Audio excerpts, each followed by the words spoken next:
Hello, we're here today to do a hard drive transplant in an eRacks Zenbook 13.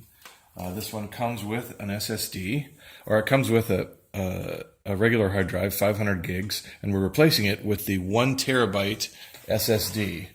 We use the Samsung 840 EVOs in our Zenbooks. So step one is remove the cover, about 16 screws. You have to take out the battery in order to uncover these 2 screws on the hard disk, and then just slightly tilt the battery back a little bit, just enough to get the hard drive out of the SATA connector and uncover these 2 screws. Be careful, you don't have to remove the battery completely because it will disconnect the speaker connectors. Very important. So that's how you get the drive out.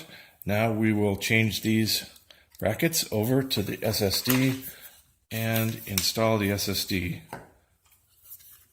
thusly. Again, being careful not to disconnect the speakers, and then replace the battery and replace the cover. We'll also be upgrading this one to a total of 10 gigabytes of RAM, replacing the 2 gigabyte stick that's here with an 8 gigabyte stick for a total of 10. We'll show you the finished product when it's done. So there.